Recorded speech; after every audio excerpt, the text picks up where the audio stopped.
evening to all of you.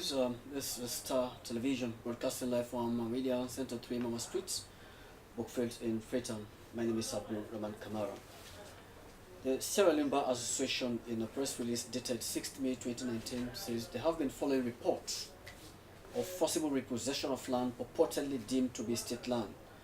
A number of accounts noted that officials of the Ministry of Lands, including the Minister of Lands, supported by armed military personnel and police officers, have entered a number of pieces or parcel of land and have forcibly possessed the same.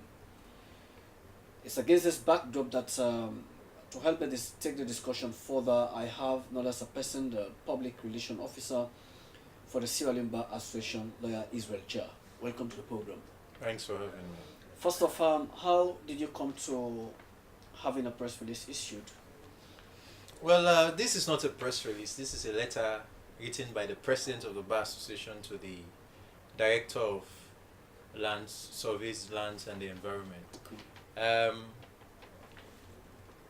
The letter has its origin in the spate of the series of land reclamation, repossession, especially state land or government or public lands.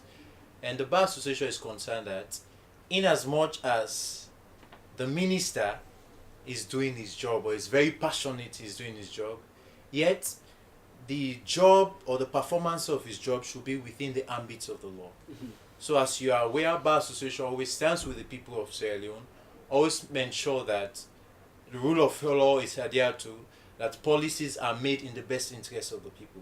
Therefore, with the several spate of complaints, several spates of incidences of house breaking, of forceful repossession and reclamation of purported state land and so on and so forth, the Bar Association deemed it necessary to bring to the attention of the Director of Lands and Surveys several issues, among which are the laws which you have to comply with in order for a government agency's department and or a minister to carry out such forceful reclamation or repossession of purported state lands or public lands. Israel Jah, under which circumstances does the Ministry of Lands will have the mandate to embark on repossession? Now, this is very clear. By the Crown Lands Act of 1960, the government or the ministry, through the government of Sierra Leone, would, as you normally know, people would apply for lease of state land. Of course, the land is vested in the government. That's why we have crown lands or public lands. Now, due to the nature of our land tenure system, in our land tenure system we have what we call duality of tenure system. We have the English law system and the customary law system. So what you have in the province, in Freetown and its environments, which we used to call a protectorate, is where the English law system applies.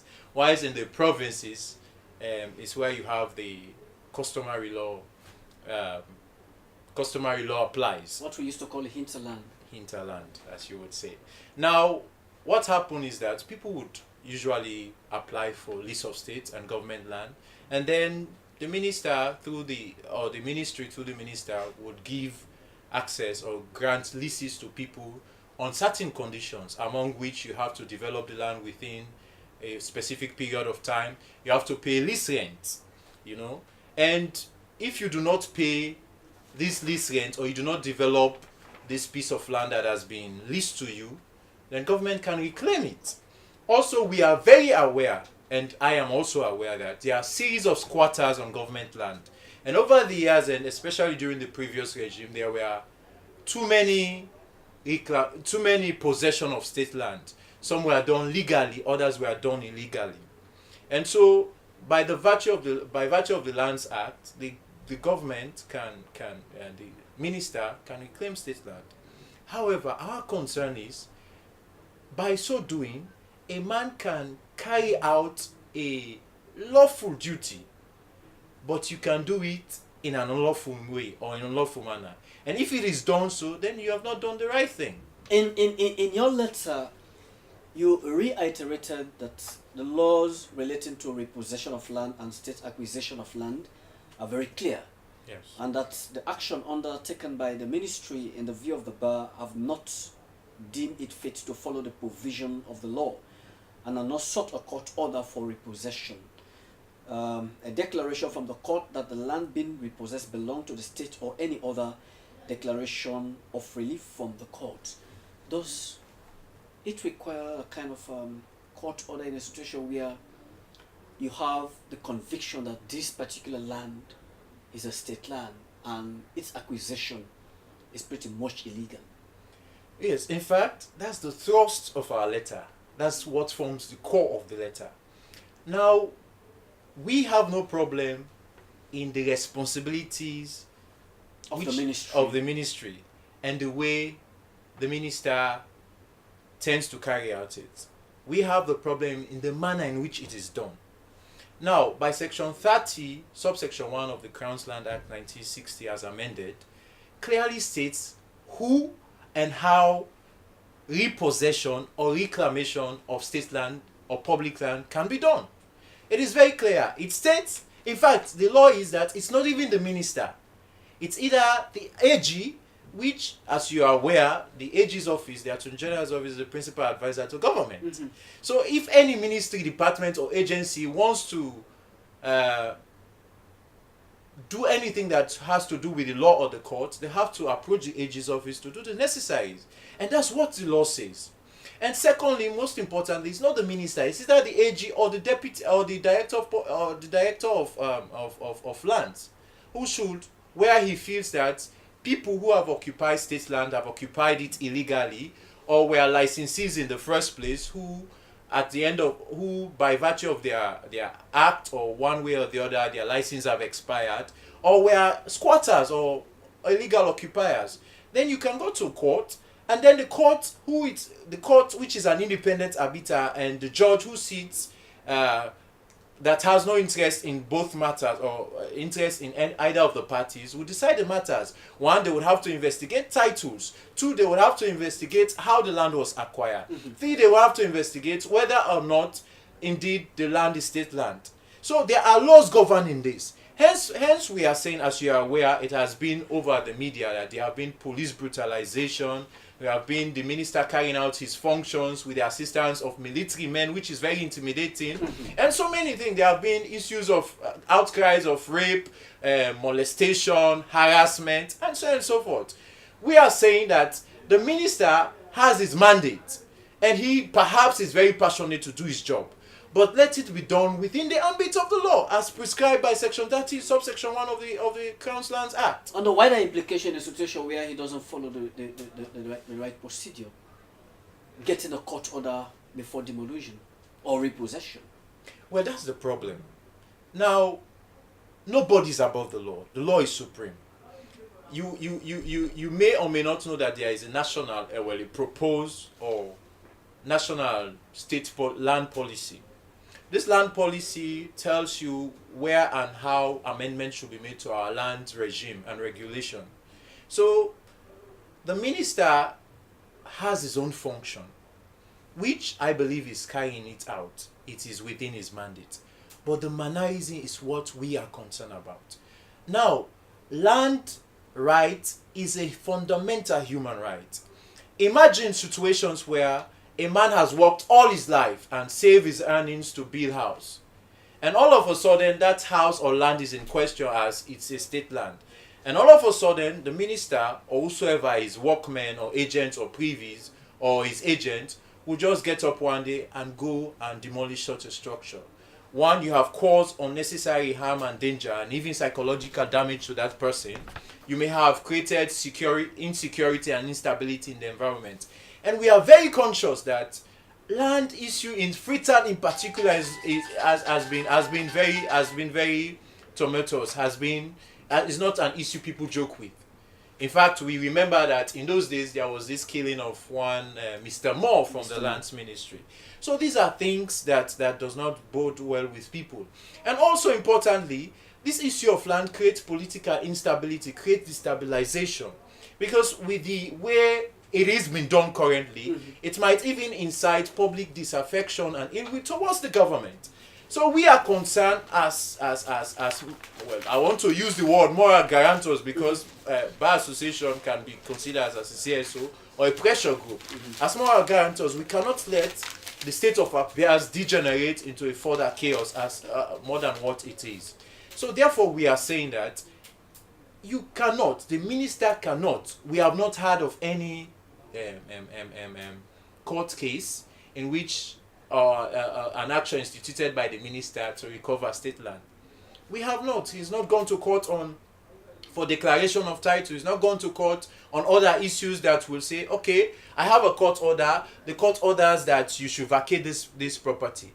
You understand? We agree. There are people who are illegally occupying state land. There are people who have acquired state land illegally. There are people who have defect title to state land. Those are issues that are very common. And mind you also that these people do not only get up one day and got these lands by themselves. They may have gone through officials at the Ministry of Lands. And we know that over the years there have been this rampant corruption in the Ministry of Lands and Environment. There have been sale and repossession, lease of state land to several people, and so on and so forth. So you can see the kind of turbulence, the kind of thing that is going on. So hence we are arguing, even for the safety of the minister, for the peace and security of the state, for the well-being of all Sierra Leoneans, when you want to do reclamation of land or repossession of purported state land, you have to get a court order. That's what the law is. Well, perhaps this might sound a little bit confusing when you look at the current trend of activities undertaken by the Ministry of Lands. One will be holding the impression that in as much as it is a repossession, it may equally be seen as a kind of a compulsory acquisition of land. Could that be the same? No, compulsory acquisition is not, in this circumstance, not compulsory acquisition. It is not. It is not. In certain This is circumstances, repossession. yes, this is, well, you can tell from the minister several public statements and press releases and letters.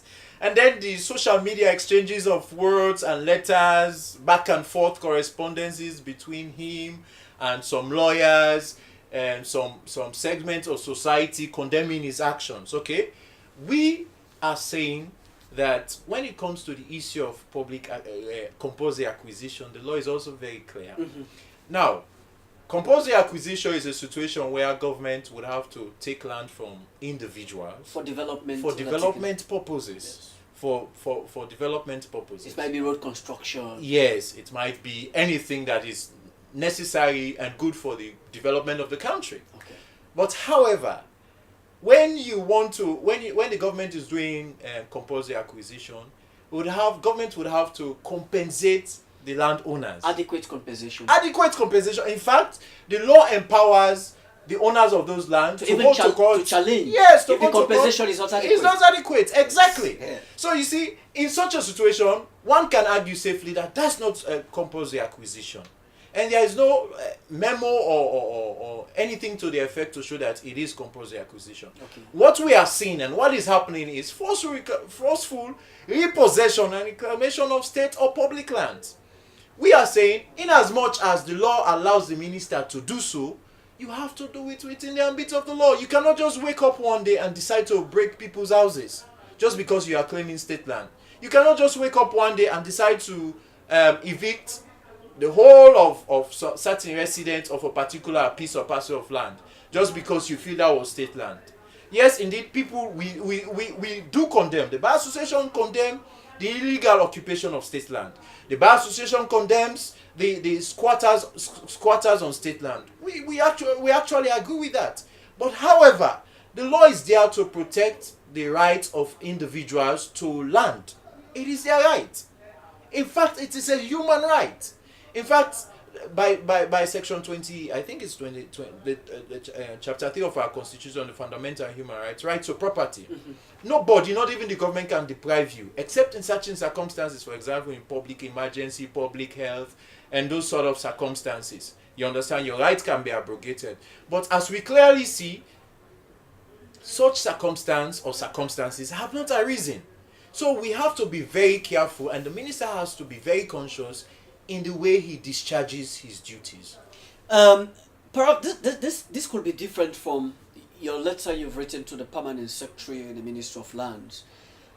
This is a press release dated the 2nd of May 2019. Reaction of descendants of settlers on the land issue taking place in Western area. I read verbatim. We, descendants of the 4 homogeneous groups, Nova Scotians, Maroons, Liberated and Paul Kufi returnees, are naturally perturbed, dismayed and shocked by the official statement of the Honorable Minister of Lands, Housing and Environment, reported on the media on the 26th and 27th of March and 28th April 2019. Also, the subsequent action of dispossessing the rightful owners without due process of the law.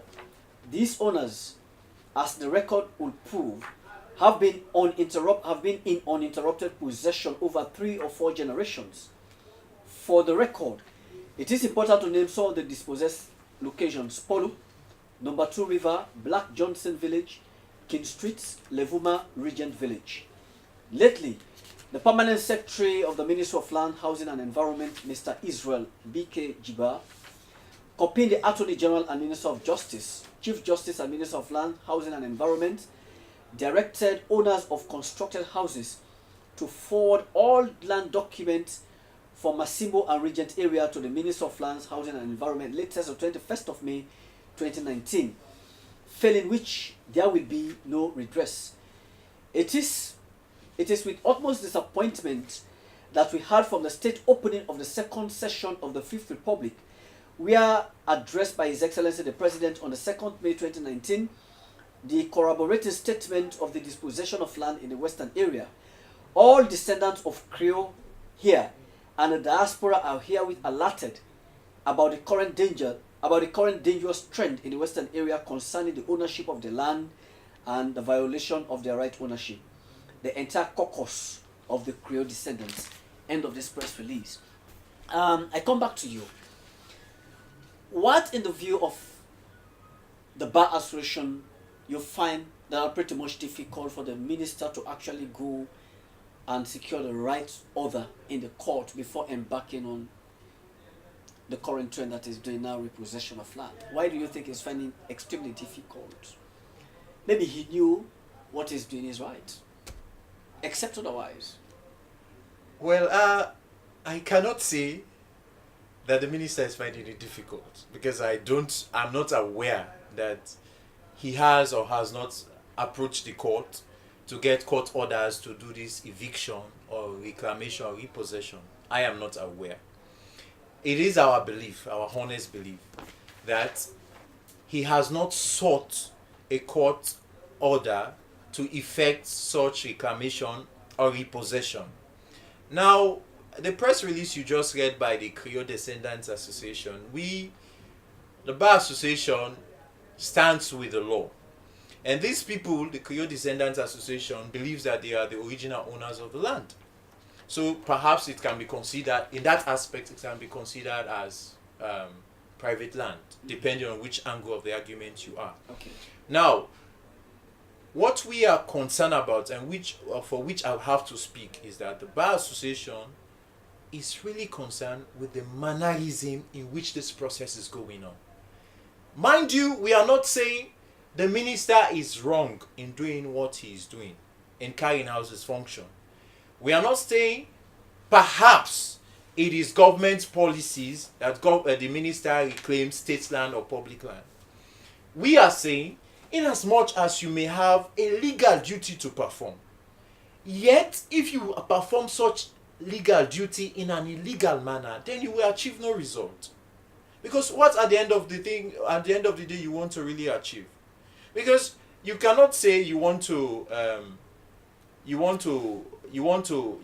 take a certain person to the hospital, and on your way going, no matter the pedestrian you see, you ride over them, killing them on the spot, just because you want to save a single life. So this is what we are saying. Some people, in as much I have told you this, and this is our position, there are people who may have illegally acquired state land. There are people who are clearly squatters. There are people whose license or whose leases have expired. There are people who have gone through the back door, especially through ministry officials, to acquire land, or use political offices to even acquire land. However, in order to establish that this is the case. Yes, this is the case, or their right to that land was illegal, it is only a court of competent jurisdiction that has the power to determine that. It does not lie within the power of the minister to do that. So hence, his forcible reclamation or repossession of state land is illegal until he sorts or gets a court order to do so. I bring the question again. Is there any express provision for a personal lawsuit taken against the action of the minister? Yes, of course. In fact, as we speak, there are myriads of cases against the minister, including complaints against him in the Anti-Corruption Commission and several others. He has several cases with lawyers as well. So, yes, this is what we are saying. Whether you are a minister or an ordinary man, no man is above the law. The law reigns supreme in the country. So, it matters how... Can the Bar Association challenge this matter to court? Yes, that would be a last resort. If we think... Because the letter we wrote to the permanent secretary is to caution him as to how these activities are conducted. And maybe this is the reason why... Now, please let me land. Okay. I mentioned in section 30 of the act I cited that it is not even the Minister of Land who has to institute an action in a court of law to reclaim or repossess state land. It is the who has a statute mandate. It is either the AG or the director in the lands ministry. So these are the people who the law authorized to take. You understand? And if you get a court order and the order dictate that such demolition should be carried out or reclamation of the person, then the minister has right to go there. You can also remember that I think the chairman of the Parliamentary Committee on Lands even gave a memo or gave a notice that policemen should not accompany the minister and his henchmen or other people to go to whilst they are on a spree of demolition or reclamation of land. Because even the mere presence of military personnel, the presence of police officers is intimidating, or policemen, it's intimidating. And the state, by section I think is section 6 of our constitution, 1991 constitution, it is the state's duty to protect the individual and to ensure that the rule of law is followed.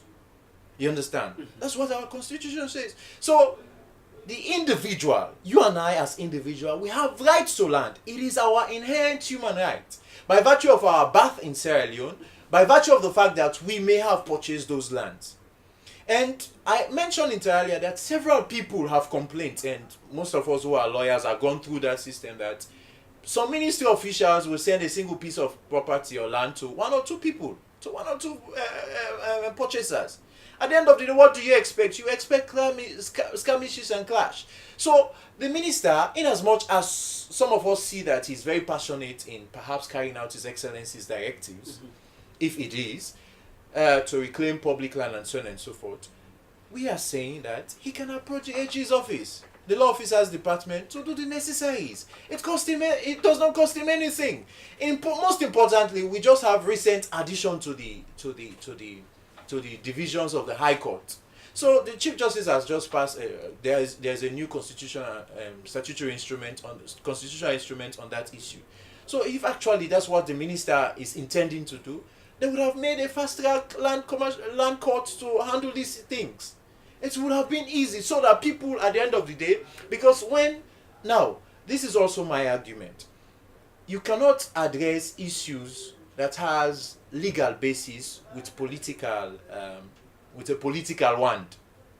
Because at the end of the day, let's say now the SLPP government is in power. So let's say 10 or 20 years from now, another government takes over.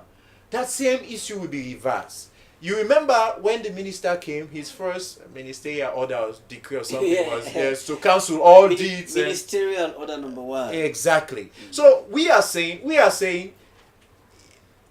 a government is an issue, is a matter of continuity. Continuity. Yes. So a minister in the Ministry of Lands has the same power a predecessor minister has the same power as the current minister to have issued title deeds, lease land to interested citizens who may have acquired it legally as well, so and so forth. So we are concerned that when this is done, the only way we can know that there is a permanent solution to these issues is when you get a court order, because it will lay the matter to rest. Even the aggrieved citizen or the person who you are challenging that he or she has no right to be on that land will feel that he has been given due access to the court. But the expectation here by members of the lay public is for the Attorney General and Minister of Justice as the legal advisor to His Excellency to actually advise appropriately on the current trend of activity. Otherwise, in a situation where things boomerang, it will have a kind of wider implication. But over and above, I'm looking at the point where perhaps what he's trying to prove, I'm honestly not thinking for the minister. What he's trying to prove, we've seen situations where many families do acquire property without documenting their lineal transfer of ownership. Otherwise, they rely on much more on what you lawyers refer to as parole evidence. In Papa Binde, as witness, we bingi this particular land without proper documentation. So this is practically what perhaps the minister is trying to get ascertain to and make a repossession. But as you rightly said, you do not care much more about his job, his exuberance to actually carry out his function, but the manner in which it is done without deriving the authority from the courts. Yes. And you raised some important issues. Number one, is it the duty of the Attorney General and Minister of Justice to advise the government on this current issue?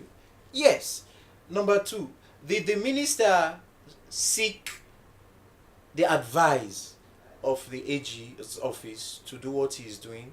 I wouldn't know and I wouldn't tell. As far as we are concerned, we have not seen anything of that sort. Or else, if there were advice or if he was advised to do otherwise, then perhaps the appropriate measures would have been taken, would have been put in place. So in your belief, if the Attorney General, I assume, would have advised the Minister of Lands to carry on this particular trend, her advice would have been, go to the court, derive your authority, and embark on what you're doing. Is that the case? But that's the law. I believe it would have been an advice, except otherwise. Yes. I believe that's the law, because no ministerial order, no Executive policy order of any sort overrides the law. The law is the law. The law is supreme. Nobody is above the law. So until the law is amended and then the necessary action is taken, we stick by the old law. 1960 Land Ordinance Act, Crown Land Ordinance Act is very old though, but that's the law we have. We have to make do for now with. So there's nothing we can do about it. So I believe that if the minister sought the advice of the Attorney General and Minister of Justice, then probably he may not have been acting the way he is acting. Or perhaps there is some lack of communication. Or perhaps there was the advice or nobody paid heed to it. So these are the things we are concerned about. And indeed, you raise a very important thing. And as I have told you inter earlier, that we do acknowledge the fact that, of course, there is land grabbing in Freetown. This has been on since the end of the war. People have been grabbing lands everywhere. In fact, state lands. Now we think about Guma, even Guma's catchment area has been encroached upon. All government spaces, including Frobe College, and those, even onto Parliament's land, people are encroaching. It's very bad. Land grabbing is very bad. Nobody condones that, not even the Bar Association. So we are not saying the minister is not doing the right thing as far as reclamation of state land is doing. We are worried about the manner in which it is being conducted. Yes, you also mentioned the issue of people coming with parole evidence to say, this is my grandfather's land, I've acquired this land. In fact, most lawyers have been doing statutory declarations of title for a very long time. Indeed, for those of us who do conveyance, lawyers will say that you have what they call root of title. How did you get this land? The chain of conveyance of this land to you. You know? So people over the years, just because they have been farming on a certain piece and parcel of land, at the end of the day they will claim that land, irrespective of the fact is whether it's government land or not. So that has been the trend. Yes, we do see that every now and then. But however, in order to ascertain that the present occupier of that land is a squatter or is an illegal occupant, you must have to investigate his title. And no better person is placed or institution is placed to do that than the courts. Therefore, we say that the courts, in order to enforce this reclamation or repossession, you must get an order of court. It is very important. For instance, even as a landlord, you just cannot throw your tenant out. You will not just get up one day, say, for instance, the tenant is not paying house rent, or he's been abusing me, or we've not been having peace in our home. I'm going to throw your things out. When it takes you to court, the law they will claim you for damages. Maybe but these are the things we are concerned about. This is not a thinking. It's not actually the thinking of the Bar Association, but I believe the action of the Minister of Lands, Dr. Dennis Ndi, is becoming pretty much emboldened, judging from the corroborative statement by no less a person, His Excellency, during the Nation State Address, where he reiterated the point that as part of their party manifesto, they're now working towards fulfilling one of their critical promises on land reclamation and land repossession. So, in the views of many people, that could be one of the many ways that is keeping the minister to go the way he is going, because he has got it from his boss. He was in Parliament, His Excellency was in Parliament, and he said his words. So, who is Dr. Sandy not to actually execute and take the trend that is following? This is public knowledge now. But yes, the president may have said that. It is on the belief policy. That the law should be respected. Of course. But of course. I mean, government has their own policy. Every government has its own policy.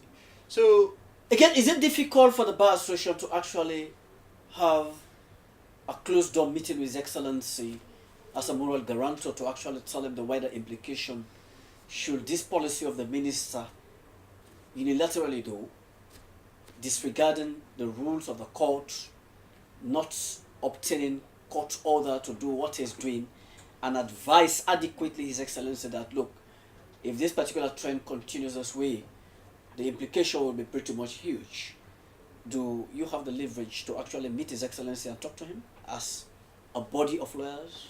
Yes, the Bar Association can approach the president any time on any issues of national importance. Like land. Land is a very important issue. It borders on the welfare and well-being of Sierra Leoneans. So yes, we have the leverage, we have the latitude to approach the office of the president through the AG's office. We can do that. However, it also behoves the Bar Association to advise on illegalities or legalities as the case is. Mm-hmm. Now, what we have done as Bar Association is not a press release, it's a letter directed to the Permanent Secretary of the Ministry of Lands, Country Planning and the Environment. Now, if you are aware that the Permanent Secretary is the administrative head of the ministry, the minister is just a political head. So it means that as administrative head, he knows the administrative functions and other things about the ministry.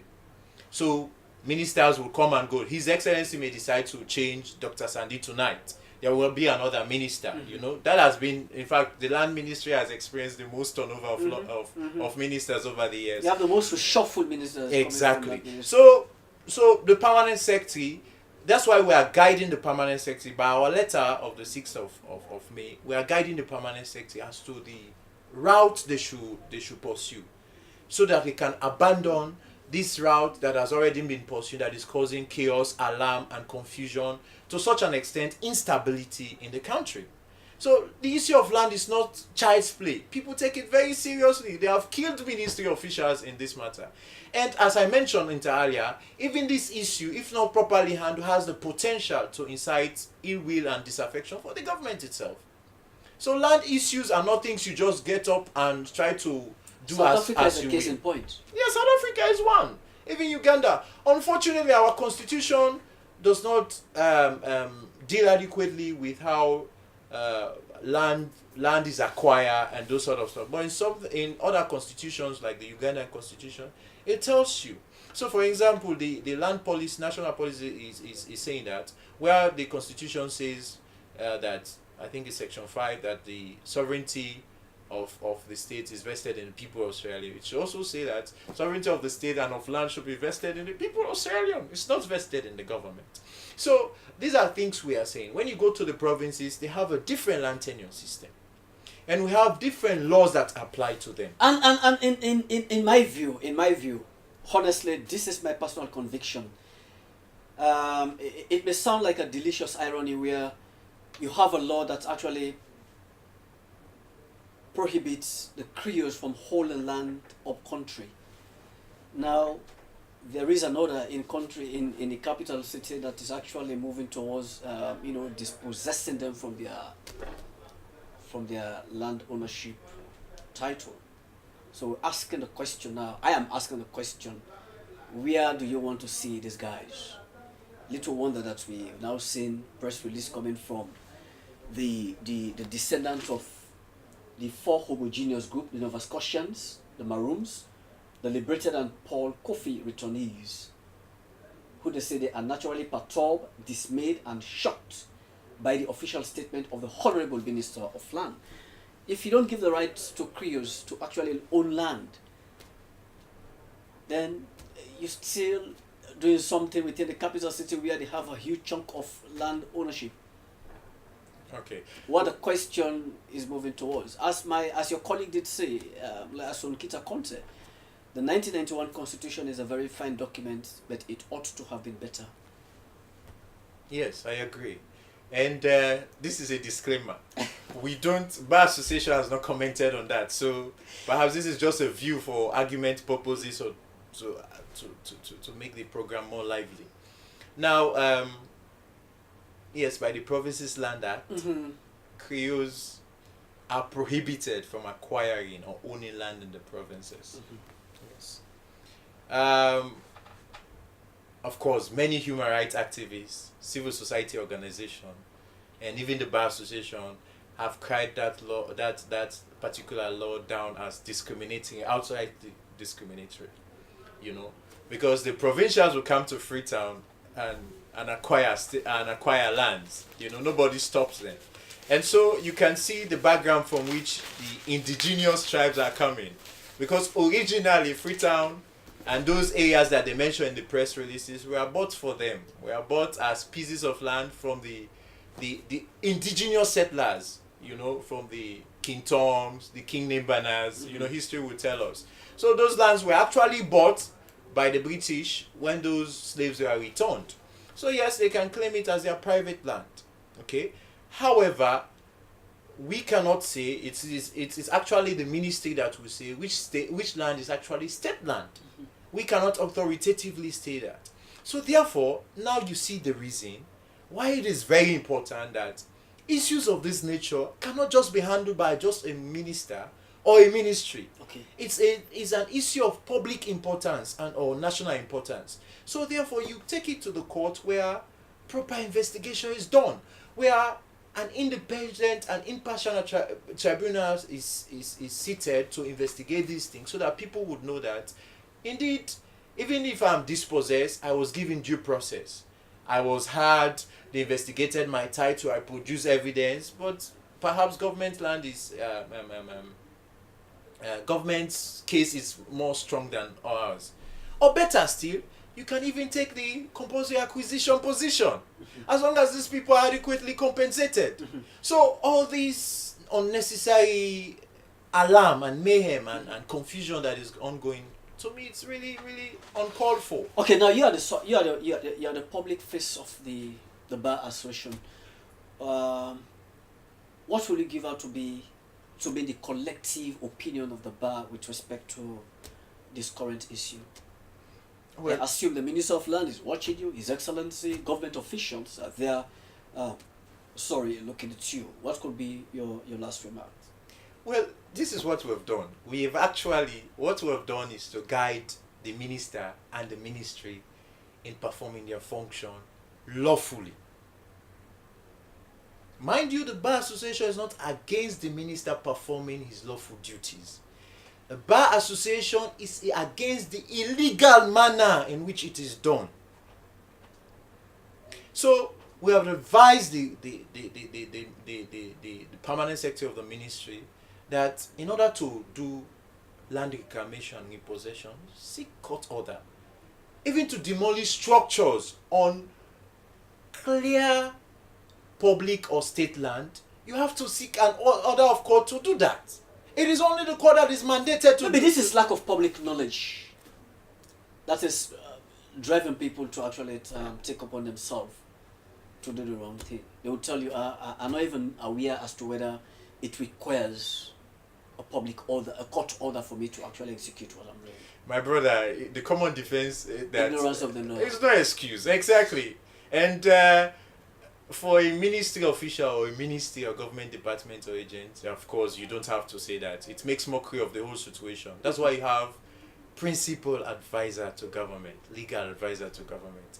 So if you want to embark on such very sensitive program or project that will not harm the government or your individual or your personality or person or the interest of other citizens, then do the necessary, seek court order, seek advice, and then you will be guided. Okay. So that's the position. Okay. I want to thank you so much, La Israel Jah, for honoring this invitation, being part of this program today. Want to give the assurance to our viewers that if you miss a segment of these, of course we are live on Star Television, on the Facebook, and also on YouTube. If you miss a segment of this, you will have the opportunity to have a repeat of it at exactly 11 tonight. My studio guest is a public relation officer for the Sierra Leone Bar Association, where the Bar Association have made written a letter to the permanent secretary with respect to for the forcible repossession of land purportedly deemed to be state land, where a number of accounts know that officials of that Ministry of Land, including the Minister of Land, supported by armed military personnel and police officers, have entered a number of pieces or parcel of land and have forcibly repossessed the same. This is a very dangerous path for our country. Till then, this is how I draw that the curtain into this edition of the program. My name is Abdul Rahman Kamara. Have a wonderful day. Thank you so much, sir.